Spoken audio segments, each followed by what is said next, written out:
Good morning student. आज हम लोग अपने स्पर्श पाठ्य पुस्तक के आत्मत्राण नामक पाठ का अध्ययन करेंगे। बच्चों, प्रस्तुत पाठ रविन्द्रनाथ ठाकुर द्वारा रचित है। उनकी प्रार्थना गीत से लिया गया है। इसके रचयिता रविन्द्रनाथ ठाकुर हैं। रविन्द्रनाथ ठाकुर का जन्म 6 मई सन 1861 को हुआ था। जैसा कि आप लोग को पता भी होगा कि रविन्द्रनाथ ठाकुर जो है हमारे देश के प्रथम नोबेल पुरस्कार विजेता रहे हैं। प्रथम नोबेल पुरस्कार रविन्द्रनाथ ठाकुर को ही दिया गया है उनकी गीतांजलि पुस्तक पे।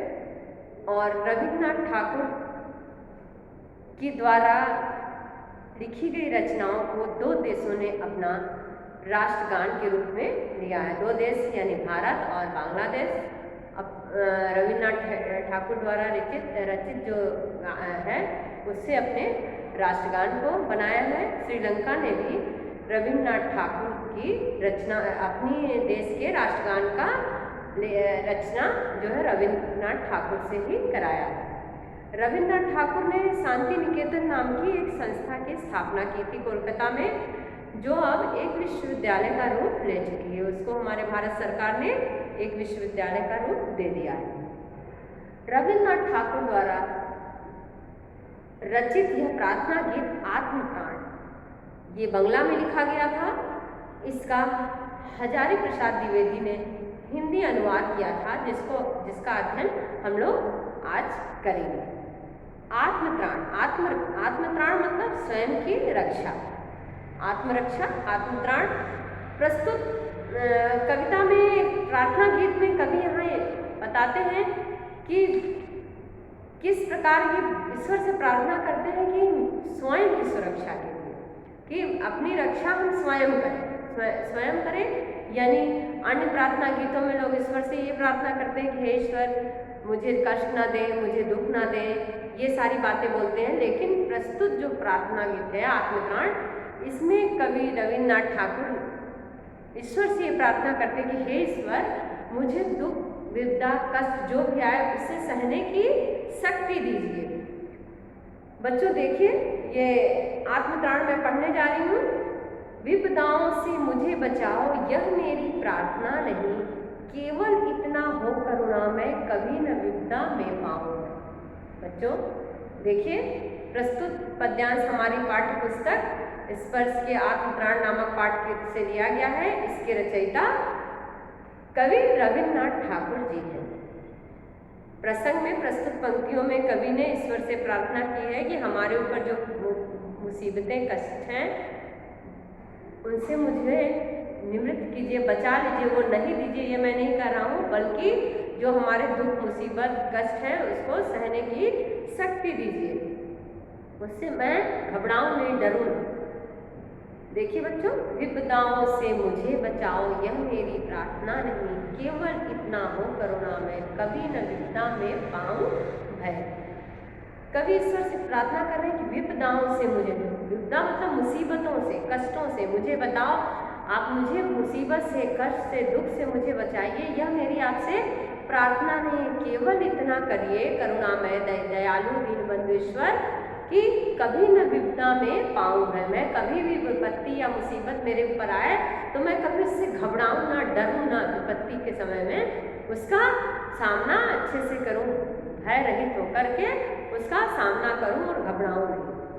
दुख ताप से व्यथित चित्त को न दो सांत्वना नहीं सही, पर इतना होवे करुणा में दुख को मैं कर सकूं सदा जय। फिर क्या ईश्वर से ये प्रार्थना प्रस्तुत पंक्तियों में कह रहे हैं कि हे ईश्वर, दुख ताप से, यानी दुख से, ताप के कष्ट से जब हमारे ऊपर मेरी परेशानियां आए तो उससे जब मेरा परेशान मन हो तो उस परेशान मन को आप सांत्वना दीजिए। मैं आपसे यह नहीं कह रहा हूँ, पर इतना होवे करुणा, पर इतना हे ईश्वर करुणा में, पर इतना आप क्या करिए कि दुख को सहन करूं सदा है, दुख को मैं कर सकूं सदा। ऐसा करिए कि हम जो दुख है उस पर हमेशा के लिए क्या करें, सदा हमेशा विजय प्राप्त करते रहे, यानी दुख से लड़ सकें, उससे जीत सकें। समझ में आया? दुख ताप से व्यथित, जब मेरा दुख और कष्ट हमारे ऊपर आए, तो जब मेरा व्यथित यानी परेशान मन हो तो उस समय हमें सांत्वना दीजिए। नहीं सही है, मैं नहीं चाहता हूँ आप मुझे आप सांत्वना दीजिए, पर इतना होए करुणामय कि दुख को मैं कर सकूं सदा जय, दुख पर मैं सदा विजय प्राप्त कर सकूं, जीत सकूं, दुख को जीत सकूं। यानी जितना हम मेरे ऊपर जब दुख आए तो हम उसको अच्छे से उसको सह सकें और उससे छुटकारा पा सकें, उसका सामना करके उस पर विजय प्राप्त कर सकें। कोई नहीं कहीं सहायक न मिले तो अपना बल पौरुष न मिले। अगर इस दुख की घड़ी में हमारे ऊपर जब दुख विपदा कष्ट आया है तो उस समय अगर मेरी कोई सहायता करने वाला मददगार ना मिले तो भी हमको कोई इसका दुख नहीं है, लेकिन मेरा बल और पौरुष ना हिले, यानी कमज़ोर ना पड़े, हमारी शक्ति कमज़ोर, हमारी शक्ति में कोई कमी ना आए, हमारा बल पौरुष पुरुषार्थ हमारा हम साथ दे हमेशा, जिससे मैं उस दुख को सह सकूं और उससे मुक्ति पा सकूं। अगर कोई सहायक भी ना मिले तो भी मैं उस दुख से मुक्ति पा सकूं। हानि उठानी पड़े जगत में लाभ अगर वंचना रहे तो भी मन में ना मानू है। अगर देखिए यहाँ पर क्या बोल रहे हैं कवीश्वर से कि हे ईश्वर, अगर हमें किसी वजह से कोई नुकसान उठाना पड़े, हमारा कोई नुकसान हो, कोई हमें धोखा दे दे, हमें ऐसा लगे कि अरे हम तो बहुत अच्छा काम किए थे लेकिन इसने मेरे साथ जो है धोखा किया, अगर मेरे दिमाग में ये बात आए तो उस समय अगर हमें कोई हानि उठानी पड़े या धोखा खाना पड़े तो भी हम अपने मन में कोई नुकसान ना मानूं, ये ना मानूं कि मेरा ये नुकसान हुआ है या मेरा क्षय हुआ है, अपना नाश ना मानूं कि मेरा ये बिगड़ गया या मेरा ये नुकसान हो गया। तो समझ में आया कि कोई अगर हानि उठानी पड़े, संसार में हम जन्म लिए हैं तो दुख सुख लाभ हानि तो जीवन में लगा ही रहता है, लेकिन अगर हमें जीवन में कोई हानि उठानी पड़े तो भी हम किसी प्रकार का हम ना मानूं कि मेरे साथ कोई धोखा किया है या मेरा कोई नुकसान हुआ है, क्षय हुआ है या नुकसान हुआ है। मेरा त्राण करो अनुदिन तुम, यह मेरी प्रार्थना नहीं, बस इतना होवे करुणामय, तरने की हो शक्ति अनामय। मेरा त्राण मतलब बचाव, रक्षा। हे ईश्वर, प्रस्तुत पंक्तियों में कवि कह रहे हे ईश्वर मेरी रक्षा कीजिए, मेरे बचाव कीजिए, प्रतिदिन अनुदिन यानी प्रतिदिन मेरी रक्षा करिए, हमारे साथ रहिए, ये मैं आपसे प्रार्थना नहीं कर रहा हूँ, बस इतना होवे करुणा। हे ईश्वर करुणामय ईश्वर, मैं बस इतना प्रार्थना कर रहा हूँ कि इस दुख को, कष्ट को, रोग को, बीमारी को, अनामय मतलब रोग कष्ट बीमारी जो भी हमारे ऊपर आए इसको हम सह सकें और इससे जितना जल्दी हो सके उससे उबर सके, अपने दुखों और कष्टों से हम छुटकारा पा सकें। मेरा भार अगर लग करके ना तो सांत्वना नहीं सही, केवल इतना रखना अनुनय, वहन कर सकूं इसको निर्भय।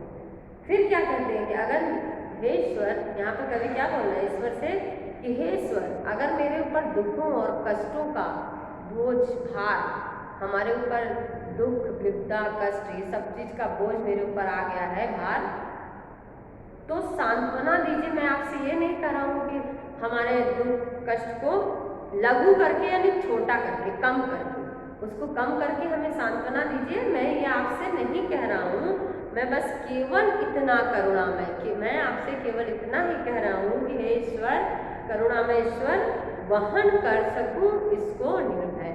ऐसा मुझे शक्ति दीजिए, बल दीजिए, हिम्मत दीजिए कि मैं इसको निर्भय यानी निडर होकर के बिना भय के इसको सह सकूं, जो दुख हमें दिए हैं उसको सह सकूं। नत सिर होकर सुख के दिन में तव मुख पहचानूं छिन छिन।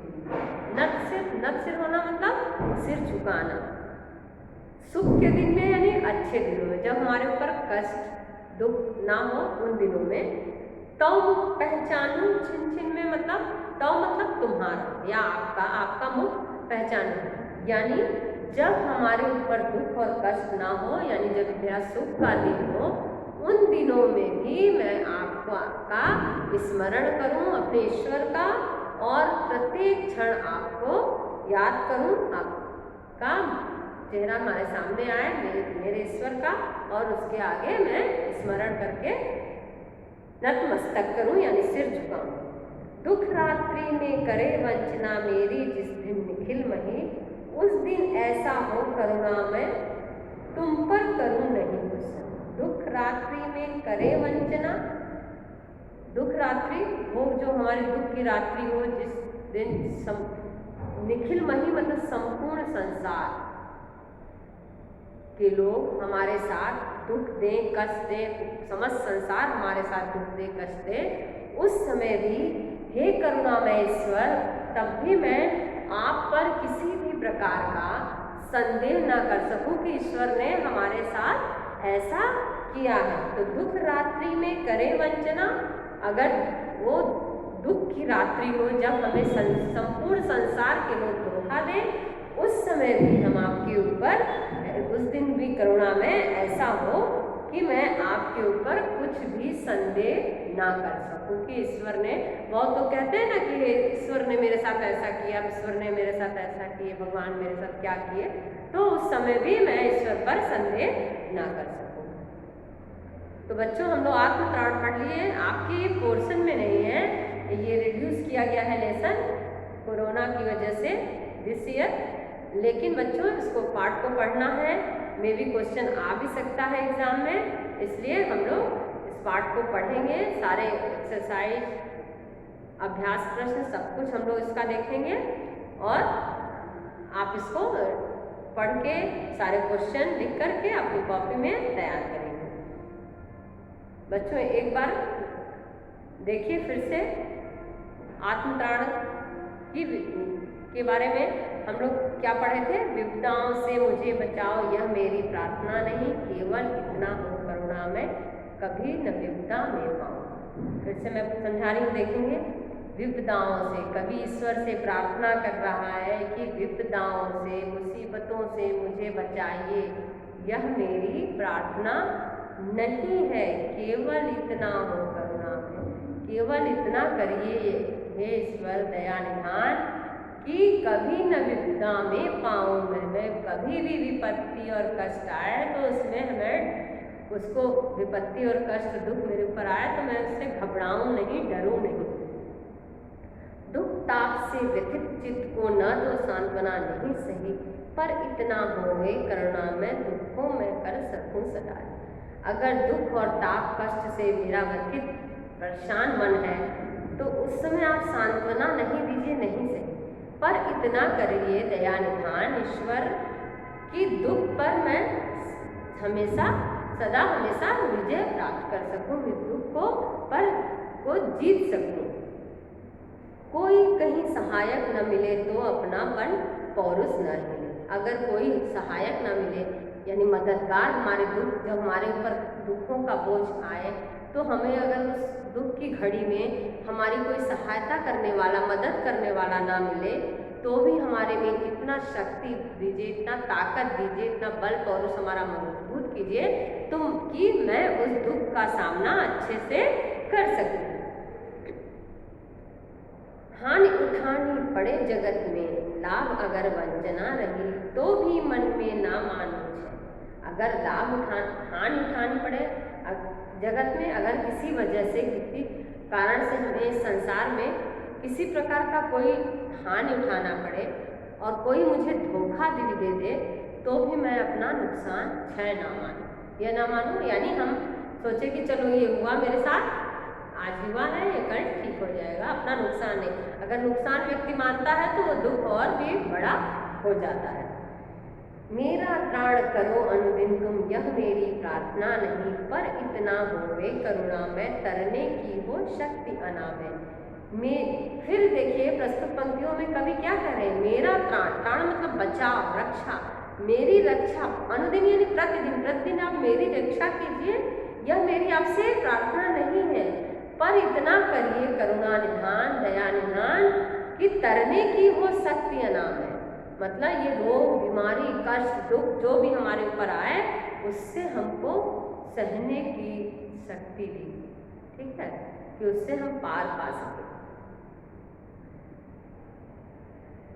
मेरा भार अगर लघु करके न दो सांत्वना नहीं सही, केवल इतना रखना अनुनय वहन कर सकूं इसको निर्भय। फिर देखिए प्रस्तुत पंक्तियों में कवि कह रहे हैं कि अगर मेरे ऊपर किसी दुख का कष्ट का विपत्ति का बोझ हमारे ऊपर है तो उस बोझ को आप लघु करके, यानी छोटा, लघु मतलब छोटा, कम करके सांत्वना दीजिए। हम नहीं, ये हम आपसे नहीं करना चाहते हैं, मैं तो यही केवल इतना आपसे विनय करना चाहता हूँ, प्रार्थना करना चाहता हूँ कि वहन कर सकूं इसको, कि जो दुख और कष्ट आए उसको मैं अच्छे से सह सकूं। दुख सहने की शक्ति दीजिए, उसको वहन कर सकूं, यानी अपने वो जो दुखों का बोझ है उसको हम अच्छे से सह सके। फिर आगे देखेंगे, नत सिर होकर सुख के दिन में तव मुख पहचानूं छिन छिन। और सुख के दिनों में भी नत सिर होकर, सिर झुकाकर आपका स्मरण करूं प्रत्येक क्षण। सुख के दिनों में भी प्रत्येक क्षण सर झुकाकर आपका स्मरण करूं। दुख रात्रि में करे वंचना मेरी, जिस दिन निखिल मही, उस दिन ऐसा हो करुणा मैं तुम पर करूं नहीं कुछ संशय। अगर वो रात्रि, जो दुख की रात्रि, जब हमें लगे कि समस्त चारों तरफ से हमारे ऊपर दुख आ गया है, समस्त संसार के लोग हमको दुखी कर दिए हैं, धोखा दे दिए हैं, उस दिन भी ऐसा हो करुणा में, हे ईश्वर, उस दिन भी ऐसा हो कि मैं आप पर कुछ किसी भी प्रकार का संदेह ना कर सकूं। क्लियर?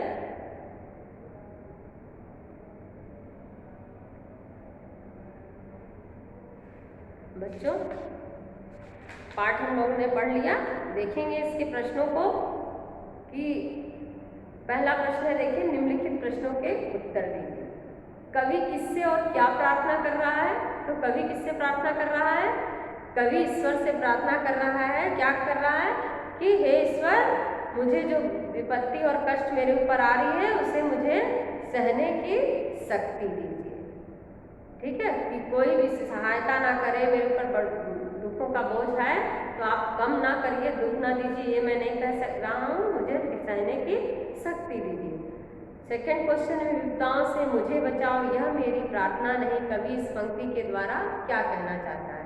इस पंक्ति के द्वारा यही कहना कवि चाह रहे हैं कि यह नहीं कहना चाह रहे हैं कि मैं दुख और कष्ट मुझे उससे बचाइए ना दीजिए, बल्कि अगर हमें मेरे ऊपर दुख और कष्ट है तो उसको उसमें हम भय ना पाएं, उससे डरे नहीं, घबराएं नहीं और उसको सह सकें, दुख सहने की शक्ति दीजिए। कवि सहायक के ना मिलने पर क्या प्रार्थना कर रहा है? कवि कहता है कि अगर हमें दुख की घड़ी में मेरी कोई मदद करने वाला ना मिले, सहायक ना मिले, सहायता करने वाला ना मिले, उस क्षण भी मेरी हिम्मत, ताकत बनी रहे, मेरा बल और हो, जिससे मैं उस दुख का सामना कर सकूं। अंत में कवि क्या अनुनय करता है? अनुनय क्या कर रहे हैं कि मैं जो दुख का, अगर मेरा दुख का बोझ आप कम करके सांत्वना दीजिए, ये नहीं कह रहा है। कह रहे हैं कि हमें जो दुख हमारे ऊपर आया उसको हम बिना निर्भय होकर, बिना भय के उस दुख को सह सके। जब निर्भय होकर सहेंगे तो क्या होगा? दुख अपने आप हमारे लिए कम हो जाएगा। आत्मत्राण शीर्षक की सार्थकता कविता के संदर्भ में स्पष्ट कीजिए। आत्मत्राण मतलब आत्म रक्षा, स्वयं की रक्षा। प्रस्तुत पाठ में यही बताया गया है कि ईश्वर से कवि क्या प्रार्थना कर रहे हैं कि दुख और कष्टों को ना दीजिए, ऐसा नहीं, जो हमारे ऊपर विपदा और दुख कष्ट आया है उनको हमें सहने की शक्ति दीजिए, जिससे मैं उसको सह के और उससे डरूं ना, घबराऊं ना और उस पर जीत हासिल कर सकूं। अपनी इच्छाओं की पूर्ति के लिए आप प्रार्थना के अतिरिक्त और क्या क्या प्रयास करते हैं? बच्चों, अपनी इच्छा की पूर्ति के लिए आप क्या क्या करते हो? केवल भगवान के आगे प्रार्थना तो हम लोग करते नहीं कि ईश्वर के आगे हाथ जोड़ के खड़े हो गए, सारी इच्छाएं मेरी पूरी हो गई। हमको अपनी इच्छाओं की पूर्ति के लिए क्या करना होता है? परिश्रम करना होता है, संघर्ष करना होता है। इच्छा पूर्ति अगर आप चाहते हो कि क्लास में प्रथम आओ, फर्स्ट आओ, तो उसके लिए क्या करना होगा? पहले तो मेहनत करना होगा, पढ़ना होगा। उसके बाद इस कंपटीशन में आप हो सकता हो क्लास में आपसे तेज कोई बच्चा, तो आपको संघर्ष करना होगा उसके लिए, तो बड़ी मेहनत करनी होगी। तो ये मेहनत है, संघर्ष है, परिश्रम है, ये सब उसके साथ साथ ईश्वर की प्रार्थना के साथ साथ इनको भी करना जरूरी है। ये संघर्ष और परिश्रम करने का प्रयास करते हैं।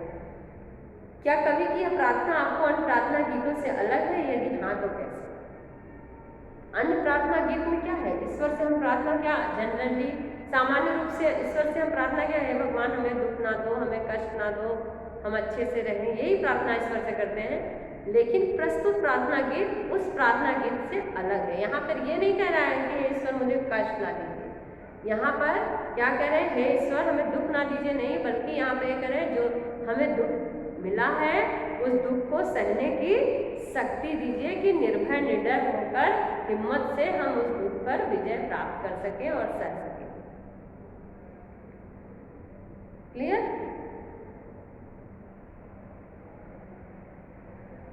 बच्चों, निम्नलिखित अंशों का भाव स्पष्ट किया गया है जिसको मैंने अभी पढ़ाया है। योग्यता विस्तार में अगर आपको रविन्द्रनाथ ठाकुर के अन्य गीतों को जानना है तो आप लाइब्रेरी में जा कर के या गूगल पे अपनी और उनकी प्रार्थना गीत को देख सकते हैं। और ये जो रविन्द्रनाथ ठाकुर हैं उनको नोबेल पुरस्कार पाने वाले भारतीय होने का गौरव प्राप्त है। उनके विषय में अगर और जानकारी प्राप्त करना चाहते हैं तो आप उसको उनके विषय में और भी जानकारी प्राप्त करके लिख सकते हैं। और अगर संभव हो तो रविन्द्रनाथ ठाकुर की गीतांजलि पुस्तक लेकर के पढ़िए। बच्चों, आज हम लोग आत्मप्राण अपना पाठ पूर्ण कर लिए। आपके पोर्शन में नहीं रहते हुए भी इस पाठ को हमें पढ़ना है, क्योंकि मैं बार बार बता रही हूँ कि ये पाठ कोरोना की वजह से पोर्शन में सिलेबस में रिड्यूस किया गया है, परंतु आपको इसको पढ़ना है कि ऐसा भी हो सकता है कि बाई चांस अगर क्वेश्चन आ जाए तो आप पाठ पढ़े रहेंगे, समझे रहेंगे, तो आप प्रश्नों के उत्तर एग्जाम में लिख सकते हैं। बच्चों, आज की क्लास हम लोग यहीं समाप्त करते हैं। अगली क्लास में फिर मिलेंगे। धन्यवाद।